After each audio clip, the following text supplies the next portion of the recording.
ටික ඇතුළට දා ගන්න ඕන. නරියා හැන්දෑ වෙනකම් බලාගෙන ඉන්නවා. අයිබ්බා නෙමේ ඇතුළට ගත්තුවා එළියට දාන්න. අවසානයේ නරියා බලාගෙන ඉඳලා යනවා. කවුද මේ නරියා? මේ තමයි මාරයා. මේ මාරයා බලාගෙන ඉන්නේ අපේ ඉන්ද්‍රියන් කොයි වෙලේද එළියට එන්නේ. පැහැදිලිද මං කියන එක? කොයි වෙලේද අපේ සිත කය වචනය අසංවර වීම තුලින් අකුසල් සිද්ධ වෙන්නේ? කොයි වෙලේද අපේ දැන් ඔය ඇස් දෙක බලන්නකෝ. මිනිස්සු කියනවනේ දෝන තරම් මං ඒ කියන විදිහටම කියන්න. ඔය කියනව නේද ඕක දකින්නකොටත් මට කේන්ති එනවා කියලා. ඔයත් මේ වෙනකොට කී ගමනක් විතර එහෙම කියලා තියෙනවා.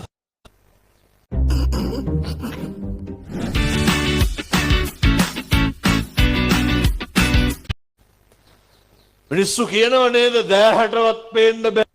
දැන් අම්මලා ඉඳගෙන බණ අහනවනේ. වැට ඉස්සරහින් 15ක් විතර ඇවිල්ලා හිට ගන්න ඕන. ඒක දැක්ක ගමන් මොකද වෙන්නේ? කලබල වෙනවනේ. අර පැහැදිලිද දැක්ක ගමන් වෙනද? පුරුදු කරන්න ඕනේ. ඇස් දෙකට පේන දේ තුලින් හදවතට ඇති වෙන සිතුවිල්ල ඕක පාලනය කරගන්න. මොකක් හරි ඇහෙනවනම් ඒක පාලනය කරගන්න එනවා. අර අපිව හික්මවා ගන්න ඕනේ. අපිව මනවින් පිහිටුවා ගන්න බැරි වුණොත් අපිට මේක මේ කාටවත් කරන්න පුළුවන් දෙයක්ද? අපිට පුළුවන් වෙන්න ඕන. අපිට අපිවත් පාලනය කරගන්න බෑනේ. අපිට අපේ සිත්වල ඇති වෙන සිතුවිලි ටික කුසල පක්ෂයේද අකුසල පක්ෂයේද කියලාවත් තීරණය කරන්න පුළුවන්ද? අපිට බෑ. කොහෙද නිවන් දකින්නේ? එනිසා මම කරන පළවෙනි යෝජනාව මිනිසත් භවය කෙලෙසන අසංවරතාවයේ ඇති කරන දොරටු තුනයි නේදන්නේ. හිතයි, කයයි, උච්චරයි වචනය. ඔය තුන පාලනය කරගන්න බෑනේ. හිත, කය, වචනය මේවා පාලනය කරගන්න පුළුවන් තම ආත්මය මොකක්ද?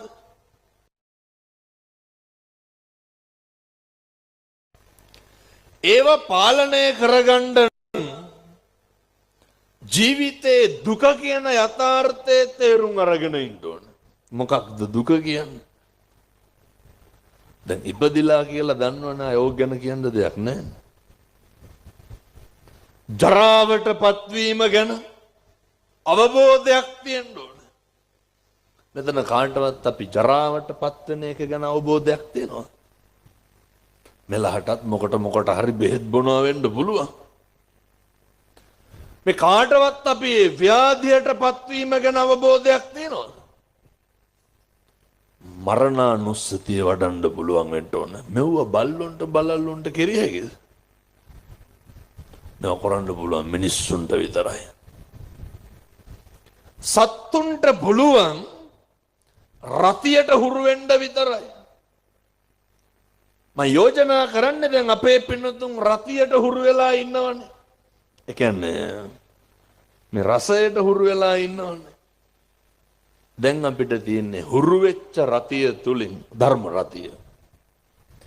හුරු වෙච්ච ධර්ම රතිය මේ ප්‍රායෝගිකව භාවිතාවේ යොදවන්න. මේක වැඩි දියුණු කරන්න තියෙන්නේ. කල්පනා කරන්න අර උත්තර පබ්බත විහාරේ ලංකාවේ තිබ්බ හාමුදුරුවෝ බණ කියනකොට අපේ ඔය තරුණ දුවල පුතාලා මහත්තුරු මේවා හරි වැදගත්. ඔය යෞවනය තුලනේ දඩබ්බර භද්‍ර යෞවනය තුල ඇතිවෙන නේකවිධ හැඟීම් ඉස්මතු වෙන්න කලින් මේ තෙරුවන් පිළිබඳ අප්‍රමාණ පැහැදීමක් තියාගන්න. අද මම ආගමික කටයුත්තකට දවල් වැඩියා. මේ තරුණයෙක් තමයි නැති වෙලා තියෙන්නේ. අවුරුදු 21ක්ද කොහෙද? මේ අර heart attack මේ හෘදයේ ගැටලුව. මේකට වයසක් නැහැ. එනිසා දැම්මම පිහිටුවා ගන්න ඕනේ. උත්තර පබ්බත විහාරේ හාමුදුරුවෝ සතිපට්ඨාන කියනකොට එතන ළඟ හිටපු හුඹහක හිටපු ගැරන්ඩියාට මේක හුරු වුණා. අර රතිය. දැන් අපි ඔය හින්දි සින්දු අහන්නේ තේරිලාද? දැම්මත් ඇඟිලි දෙක දණිය වදින්නේ නැද්ද? අර එක රතිය. ඒ සියලු රතීන්